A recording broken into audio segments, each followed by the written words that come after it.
Welcome back to this session of the Prayer Circle. Remember, the Prayer Circle was born out of revival and how to follow that up. How are we as a church going to follow up the moves of God? And we've come to the conclusion that we need to pray. So we're working in this series on the mindset that we have to have if we're going to keep praying.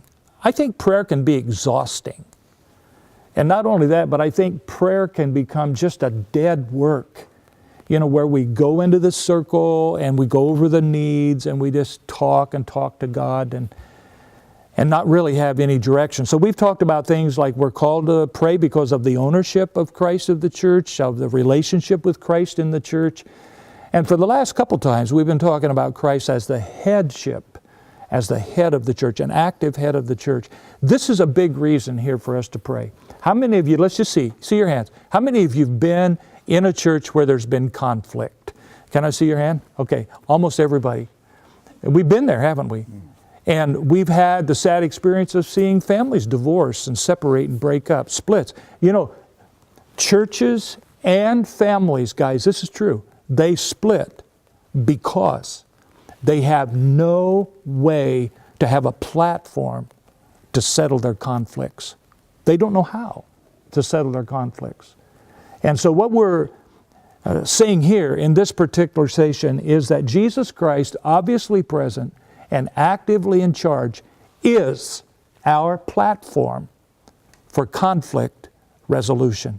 Now, why is that true? It's true because, listen, the natural response to the glorified Christ is humility. One time I was at a home and these families were complaining about their church, and they were asking me what I thought. And I said to them, I said, if the glorified Christ were to walk in this living room right now, what would we all do? And they knew. They said we'd fall on our face like dead people. You can't be proud and really practice the presence of Christ in your life. Marriages break up because somebody got proud. Churches split and argue because somebody's proud. Only by pride comes contention. So the presence of Christ makes a difference. I would like to ask you this question. I've done ministry for 52 years now as far as leadership is concerned. What do you think my biggest fear is? What would you think would be my biggest fear? Does anybody know? Have you heard me say? Or would you take a guess? That the sheep won't follow. What'd you say? That the sheep won't follow. Well, Marcia said that the sheep won't follow. Well, it's very akin to that. Here's the idea. My biggest fear, seriously, is that the sheep would start fighting each other and I couldn't get it settled. Because we've all felt the coolness in a worship center when one family's on one side and they have their group, and then the family's on the other side and they have their group, and you have this cold war that goes on. And I can tell you as a preacher, when you're up there preaching, you can just tell that the Holy Spirit's not using it because the church is divided. But also, I know now, I have hope that if we can get those parties together and bring them into the presence of Christ, we can see that healed. Here's the reason why. Jesus said in Matthew 18, verse 15, "Moreover, if your brother sins against you, go and tell him his fault between you and him alone. If he hears you, you've gained your brother. If he will not hear you, take with you one or two more, that by the mouth of two or three witnesses every word may be established. If he refuses to hear them, tell it to the church.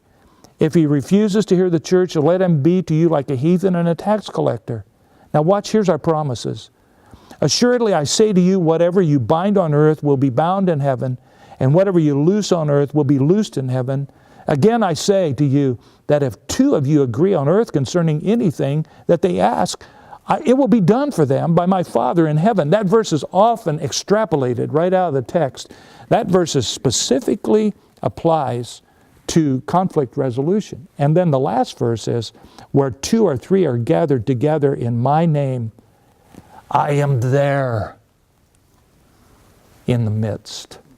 So what do we have? We have Jesus Christ, obviously present, actively in charge. If Pastor Mike and I have an issue, We need to meet together with Jesus. Right. Now, let me give you a little format in prayer.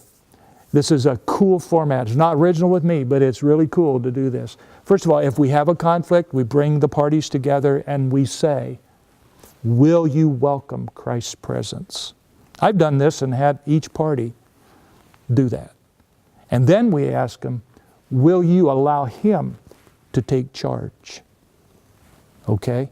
Here's where the rubber meets the road, and I've watched couples as I've tried to get couples reconciling. Will you let Him change you? Yikes. Well, it's His fault. No, it's her fault. No. You know, I often like to say this. If they are 90% wrong and you're 10% wrong, you still are 100% wrong in the 10% that you are wrong. Does that make sense? Yes. Mm-hmm. Will you let Him take charge of you and change you?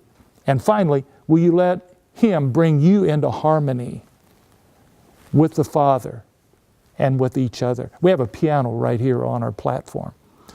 And I was in here one day when the piano tuner was here. And guess what? He came in with one tuning fork and he set all 88 keys to the pitch of that tuning fork. And that consequently meant all 88 keys go together. And so if I were to go up there now and play an F chord or an A flat chord, they would be in harmony because they're all tuned to the same standard. And what the goal is for our churches is that we are all tuned to the character of God in all of our relationships. And that happens when we let Jesus be obviously present, actively in charge of our relationships. So, if you want more information on this book is especially good on that subject we just talked about. Pray with Christ, obviously present, actively in charge. And then this book, The Life of the Vine and the Soul of the Church, will help you in your leadership. Visit us on the web, paradigm1.org and praywithchrist.org. And let's keep a mindset that Jesus is the one who's going to allow us to settle these conflicts.